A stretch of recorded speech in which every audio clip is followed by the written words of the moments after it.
میرے رسول پاک علیہ السلام کا دروازہ سب سے بڑا دروازہ ہے، حضور کا دروازہ سب سے بڑا دروازہ ہے، لیکن میرے دوستو یاد رکھنا نبی پاک علیہ السلام نے بھی لوگوں کو جب رستہ دکھایا ہے تو رب کریم کا رستہ دکھایا ہے، اللہ کا رستہ دکھایا، اللہ کریم کا رستہ دکھایا، لوگوں رب کی طرف توجہ کرائی۔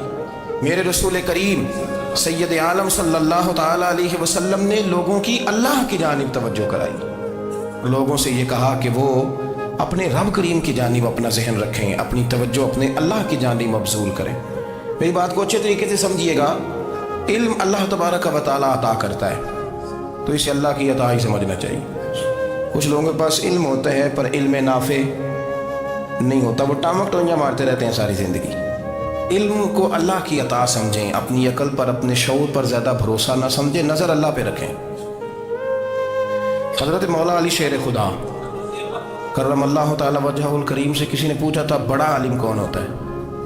ہمارے ہاں تو اب وہ والے عالم پائے جاتے ہیں نا اللہ ماشاءاللہ، جو ممبر پہ بیٹھتے ہیں تو دعوے ہی دعوے، ممبر پہ بیٹھتے ہیں تو دعوے ہی دعوے، اس طرح کے عالم ہمارے ہاں پائے جاتے ہیں، وہ ہر بات میں دعویٰ کرتے ہیں، میں یہ کر دوں گا، میں وہ کر دوں گا۔ یہ مزاج علماء کا نہیں۔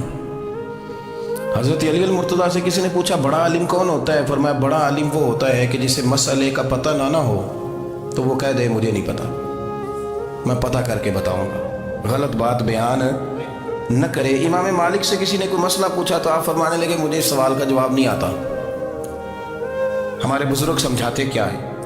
وہ کہنے لگا آپ اتنے بڑے امام ہیں تو اس سوال کا جواب نہیں آتا۔ آپ فرمانے لگے اگر مجھے ہر سوال کا جواب آتا پھر تو میں خدا ہوتا، مجھے ہر سوال کا جواب نہیں آتا، مجھے تو اتنا آتا ہے جتنا میرے رب نے مجھے عطا کر دیا۔ اپنی نظر اللہ پہ رکھیں، نکل آئیں اس معمے سے باہر کہ میں کوئی بلا ہوں، مجھے بڑا پتہ ہے، میرے پاس 6 ڈگریاں ہیں، مجھے 10 جگہ پہ تدریس کا شغف حاصل ہے، اسے نکلیں باہر۔ قرآن مجید دیکھیے گا، اللہ تعالیٰ نے ارادہ قدرت فرمایا کہ میں حضرت آدم کو بناؤں گا، پھر بنانے کے بعد فرمایا فرشتوں سجدہ کرو آدم کو، سب نے سجدہ کیا الا ابلیس ابا واستکبر وکان من الکافرین، سب نے سجدہ کیا سوائے ابلیس کے، اس نے انکار بھی کیا، تکبر بھی کیا اور کافروں میں سے ہو گیا۔ تو یہ جب اللہ تعالیٰ نے سجدہ کرایا تو کیسے کرایا؟ اللہ تبارک و تعالیٰ نے نا حضرت آدم کو علم سکھایا خود، وعلم آدم الاسماء کلہا، خود اللہ فرماتے ہیں کہ میں نے جناب آدم علیہ السلام کو تمام اشیاء کے نام سکھائے، سب اشیاء کے نام سکھائے۔ تو وہ چیزیں پھر میں نے نا اللہ فرماتے ہیں میں نے فرشتوں پہ پیش کی، میں نے کہا کہ بتاؤ ان کے نام کیا ہے، تو فرشتوں نے جو جواب دیا وہ سمجھنے والا ہے۔ اللہ نے چونکہ خود علم سکھایا تھا حضرت آدم کو، جناب آدم سکھایا تھا، لیکن فرشتوں کو نہیں سکھایا تھا، تو اللہ کریم نے فرمایا فرشتوں یہ بتاؤ ان چیزوں کے نام کیا ہیں؟ تو فرشتے کیا کہتے ہیں؟ فرشتے عرض کرتے ہیں قالوا سبحانک لا علم لنا۔ آپ کبھی یقین کریں اس چیز کی لذت لے تو مزہ آ جائے۔ کہا قالوا سبحانک، کہنے لگے تو پاک ہے، قالوا سبحانک، کہنے لگے تو بھئی آدم علیہ السلام کو نام سکھا لیے، پھر فرشتوں کے سامنے وہ چیزیں پیش کر کے کہا ان چیزوں کے نام بتاؤ، تو فرشتے کیا کہتے ہیں؟ کہتے قالوا سبحانک، تو پاک ہے، لا علم لنا، ہمارے پاس کوئی علم نہیں، الا ما علمتنا، ہمیں تو اتنا پتہ ہے جتنا تو نے ہمیں سکھا دیا، ہمیں تو اتنا پتہ ہے جتنا تو نے ہمیں، لا علم لنا، ہمارے پاس کوئی علم نہیں ہے، اتنا ہی پتہ ہے جتنا تو نے ہمیں سکھا دیا ہے، اس سے زیادہ ہمارے پاس علم، اور یہ کیوں تو نے ہمیں جتنا سکھایا اتنا پتہ ہے۔ فرشتے یہ نہیں کہتے یا اللہ تو زیادہ سکھا، آدم کو دیا تو ہمیں بھی دے، یہ نہیں فرمایا، فرمایا انک انت العلیم الحکیم، اے اللہ تو علم والا بھی ہے اور حکمت والا بھی ہے، تجھے پتہ ہے کس کو کتنا دینا ہے، جتنا تو نے مناسب سمجھا جناب آدم کو دیا، اور جتنا تو نے بہتر سمجھا وہ تو نے ہمیں عطا فرمایا۔ تو اگر آپ کے پاس علم ہے، کہیں نالج ہے، اس کو اللہ کی عطا سمجھیں۔ ہمارے ہاں بہت سارے لوگ بن کے بیٹھ جاتے ہیں، میں اکثر کہتا ہوں کہ پھر وہ دعوے کرتے ہیں میرے علاقے والے جاہل ہیں، میرے شہر والے جاہل ہیں، میرے خاندان والے پڑھے نہیں، یہ آپ کا دعویٰ ہے، یہ آپ کو خراب کر دے گا۔ ہم نے بہت سارے ایسے لوگ دیکھے جو بہت بڑے عالم تھے، لیکن اللہ جب لینے پہ آیا تو عقل ہی لے گیا، شعور ہی چلا گیا، حافظے ختم ہو گئے۔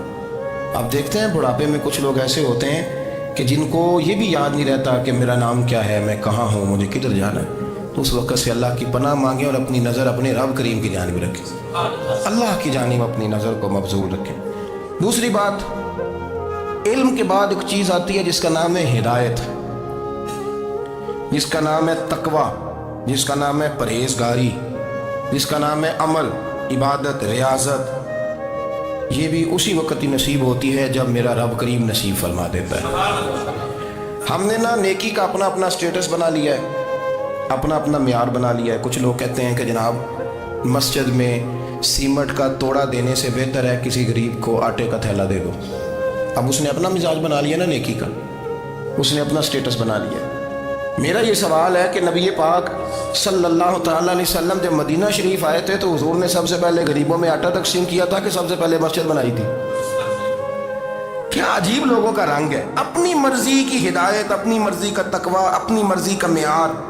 مسجد کوئی بڑا چھوٹا خطیب بھی میری طرح کا ہو نا تو وہ مسجد میں بیٹھ کے جب نبی پاک کی بات کرتا ہے تو کہتا ہے میرے رسول پاک غریبوں کا سہارا بن کے آئے۔ وہ غریبوں کی بات کرتا ہے، مسکینوں کی، لاچاروں کی، کمزوروں کی بات۔ تو مسجد ہی تو وہ ادارہ ہے جہاں سے غریبوں کی بات ہو رہی۔ تو اب لوگوں نے غریب کو اور مسجد کو لڑانا شروع کر دیا، اس کو لڑاؤ کہ مسجد میں پیسے دینے سے بہتر ہے آپ غریب کو آٹے کا تھیلا دے دیں۔ آپ یہ کیوں نہیں کہتے کہ مسجد میں بھی آپ توڑا دیں ایک سیمنٹ کا اور ساتھ غریب کو بھی خدمت کریں؟ یہ کیوں نہیں تقویٰ؟ اپنی اپنی مرضی کا مزاج، اپنی اپنی۔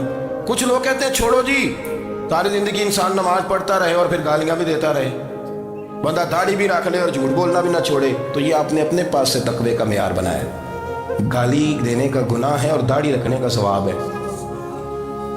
تو اگر آپ داڑھی رکھے ہوئے ہیں اور آپ کوئی غلطی کر رہے ہیں تو اس سے آپ کی داڑھی کا ثواب ختم، اللہ کرے آپ کو سمجھ آئے میری بات۔ آپ کوئی غلطی کر رہے ہیں، داڑھی کا ثواب اس سے ختم، وہ اپنی جگہ پہ قائم ہے چیز۔ اپنی مرضی کا کیوں تقوی کا معیار بناتے ہیں؟ تقوی کا مزاج اپنی مرضی کا نہ بناؤ۔ اللہ کی بارگاہ سے دعا مانگو کہ یا اللہ ہمیں ہدایت کا نور عطا فرما، اللہ تو ہمیں رستہ دکھا، تو بتا کہ ہدایت کیا ہے۔ ترا فرماتا ہے اللہ ولی الذین آمنوا، اللہ مومنوں کا مددگار ہے، یخرجہم من الظلمات الی النور، وہ انہیں اندھیروں سے نکالتا ہے اور نور کی طرف روشنی عطا فرماتا ہے۔ اندھیروں سے نور کی طرف اللہ لاتا ہے۔ اللہ ولی، اللہ مومنوں کا ولی ہے، وہ انہیں اندھیروں سے نور کی طرف نکالتا ہے۔ ہدایت ہمیشہ اللہ کی طرف سے سمجھو۔ جب وہ نماز کی توفیق دیتا ہے تو اپنے فضل سے دیتا ہے، جب وہ ذکر کی توفیق دیتا ہے تو اپنے فضل سے۔ ہم سمجھتے ہو جی فلانا نہیں پڑھ رہا بڑا بیوقوف ہے، فلانا نہیں پڑھ رہا، تو تم کیا اپنی عقل کے طور پہ پڑھ رہا ہے؟ میں جی اللہ کے فضل سے 2 سپارے پڑھتا ہوں، تو کس پہ احسان کرتے تو 2 سپارے پڑھ کے رویا کر کہ اگر مالک تو بڑا قریب نہیں؟ بڑے لوگ ہیں جن کو پورا قرآن نہیں فضل پر انہیں پڑھنے کی توفیق نہیں، تو انہیں فضل کی اور مجھے توفیق دے دی ہے پڑھنے۔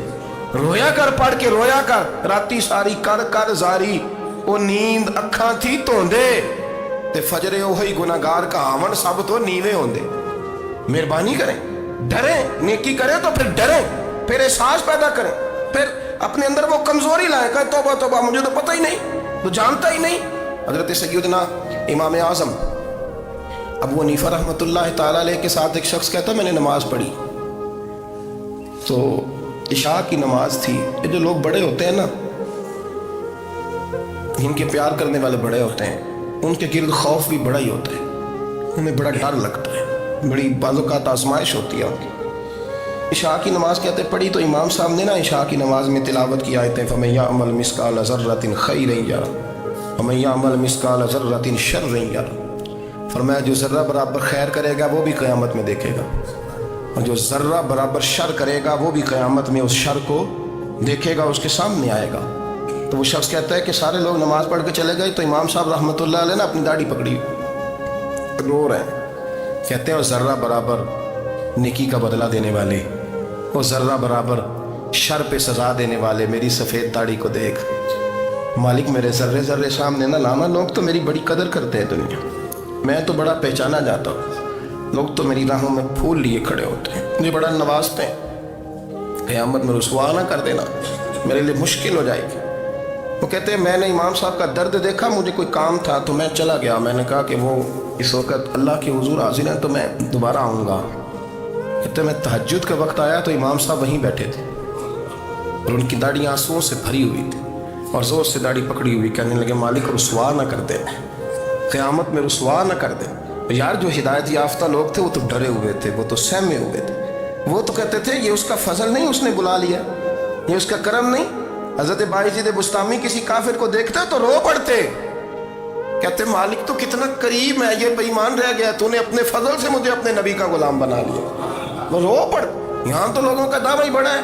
نمازی اللہ خیر فرمائے وہ تو دوسروں کو گھورتا ہے، وہ کہتا ہے جنت کا میں مالک ہوں، کنجیاں میرے پاس ہیں، میں کسی اور کو گھسنے نہیں دوں گا۔ اور اگر 2-3 حج کر لے تو پھر تو وہ کہتا ہے کہ اب میرے سے پوچھ کے لوگ جنت میں جائیں گے معاذ اللہ۔ اور اگر وہ 2 4 5 7 دفعہ کوئی نفل پڑھ لے تو پھر وہ کہتا ہے چھوڑیں جی سارے لوگ بے عمل ہیں، میں اکیلا نیک ہوں۔ نہ ایسا کریں، اپنی توجہ اپنے رب پہ رکھیں، اپنی توجہ اپنے معین الملت والدین، عطائے رسول، ہند الولی، غریب نواز، خواجہ معین الدین چشتی، حضرت خواجہ اجمیر، شاہ اجمیر، والی ہندوستان۔ آخری عمر میں نا سارا دن روتے گزر جاتا، ساری رات روتے گزر جاتے، ذرا سی کوئی بات کرتا تو رو پڑتے، آنکھیں آنسوں سے بھری رہتی۔ کئی دفعہ اپنے بھی پریشان ہو جاتے ہیں نا کہ یار تو ایک بات کی جان ہی نہیں چھوڑ رہا۔ تو خواجہ قطب الدین صاحب بختیار کاکی سے لوگوں نے کہا کہ آپ مرشد سے بات کریں، اتنا بھی تو نہیں نہ رونا چاہیے، ہر وقت اس کے آنسو کی کریے، عاشق دا کام ہی رونا تونا تے بنا رویو نہیں منظوری۔ یہ عاشق سدا ہی روندا رہندا ہے، پاویں وصل ہوئے تے پاویں دوری، ہر وقت رونے کا کیا مطلب ہے؟ تو خواجہ قطب صاحب کہتے ہیں میں قریب گیا تو میں نے پیر دبائے، میں نے کہا سونیا لوگ تو کچھ بھی نہیں کرتے، تو نے تو کمال کر دیا، 90 لاکھ آدمی مسلمان کر دیا، دنیا کچھ نہیں کرتی، تو نے 50 سال ساری رات مسلح پہ بیٹھ کے رب راضی کیا۔ تو شہزادہ تھا، حضور کی اولاد تھا، لیکن معین الدین تیرا ایک پلاٹ بھی نہیں، تو نے طالب علم پالے، انہیں غریبوں کو دیا، انہیں نوازا، کوئی شے نہیں تیرے پاس، ہر چیز تو نے، ساری رات روتے ہو، سارا دن روتے ہو۔ تو خواجہ قطب الدین صاحب کہتے ہیں میں نے جب عرض کیا تو خواجہ صاحب مجھے گلے لگا لیا، چیخ مار کے روئے، کہنے لگے قطب الدین پتر داڑھی سفید ہو گئی، جانے کا وقت آ گیا، جو تو نے نیکیاں گنوائی ہیں وہ ہیں صحیح میرے پاس، پر یار کی بارگاہ میں پیش کرنے کے قابل ایک بھی نہیں، تو بارگاہ تو دیکھ کتنی بڑی ہے، رسول کریم کی بارگاہ میں پیش کرنے کے قابل ان میں سے ایک بھی نہیں، تو آستانہ دیکھ کتنا بڑا ہے، کیا پیش کروں گا، کیا عرض کروں گا حضور کی بارگاہ میں، کس طرح؟ وہ یار جو بڑے تھے وہ تو ڈرے ہوئے تھے، سہمے ہوئے تھے، وہ تو بڑی آزمائش میں تھے، لیکن میرا اور آپ کا رٹا 2 نمازیں پڑھ کے 6 نمازوں کا دعویٰ کرنا، لمبی چوڑی کہانیاں بنانا اور اپنے منہ سے اپنی تعریفیں کرنا، اس سے تھوڑا باہر آئیں۔ رزق بھی میرا اللہ ہی دیتا ہے، علم بھی اللہ دیتا ہے، رزق بھی۔ بڑے بڑے فقیروں کو مالدار ہوتے دیکھا، بڑے بڑے مالداروں کو فقیر ہوتے دیکھا، بڑے بڑے، میرے ایک بڑا سخی قسم کا سجن ہے، بڑا پیارا ہے، میں اسے سخی مانتا ہوں، میں نے اپنی پریشانیوں کے دنوں میں بھی اس شخص کو سخی دیکھا۔ ایک دن رات کو مجھے ٹیلی فون کر کے کہنے لگا کدھر ہو؟ میں نے کہا میں گھر ہوں۔ انہیں اکثر سفر میں ہوتے ہو نا؟ میں نے کہا طبیعت کیسی ہے؟ ٹھیک ہے، بس حال چال پوچھنا تھا۔ میں نے سمجھائی، انہوں نے کہا یار یہ کوئی مسئلہ ہے، ورنہ رات کے 2 بجے کوئی حال پوچھنے کو فون تو نہیں نہ کرتا، کوئی مطلب ایسا تو مسئلہ نہیں نا۔ تو میں نے بیک کال کی، میں نے کہا یار میری بات سنو، مسئلہ کیا؟ کہ نہیں کچھ نہیں دل کر رہا تھا۔ میں کہا میری گل سن، رہے ہیں اسی 4-5 سال کٹھے، میں تین جاننا، اصل بات کر۔ کہنے لگا مکان بھی بڑا ہے، سارے کچھ ٹھیک ہے، پر وہ بڑا ہی بے نیاز ہے، کچھ حالات اس قسم کے آ گئے ہیں کہ لوگوں کو بتاؤں بھی تو لوگ ماننے کو تیار نہیں، زیادہ نہیں، مجھے نا تھوڑے سے پیسوں کی ضرورت ہے، کوئی 15-20 ہزار اگر مل جائیں میری ضرورت۔ آپ یقین کریں میں روتا رہا ساری رات۔ میں نے کہا مہربانہ تیرا کس طرح کریں گے، اس سے لے کے زمانہ استعمال کرتا تھا، پر بے پرواہی ویخ نہ سجڑ دی، جتھے کسے دی پیش نہ جاوے، انہیں تاجہ والے در در رولے تے منگتے ہیں تخت بٹھا دے۔ سجنا کسے نو کارا مل دئی، کوئی کعبے خالی آوے، واللہ خیر الرازقین، وہ کہتے تو دائیں بائیں نہ جا، رزق تو تجھے میں دوں گا، میں ہوں بہتر رزق دینے والا۔ بڑے بڑے بادشاہ، بڑے بڑے شہنشاہ، بڑے بڑے لوگ، ہاتھوں میں کاسے، فقیریاں۔ ام ربیعہ کہا کرتی تھی، بڑی نیک اور صالح خاتون تھی، وہ کہتی ہیں کہ میں نا بڑے امیر آدمی کی بیوی تھی، اپنے شوہر کے ساتھ چھت پہ بیٹھی تھی تو نیچے فقیر مانگنے والا آیا، اس نے بڑے درد سے صدا کی تو میں نے اپنے شوہر سے کہا کچھ دینے کا دفع کر،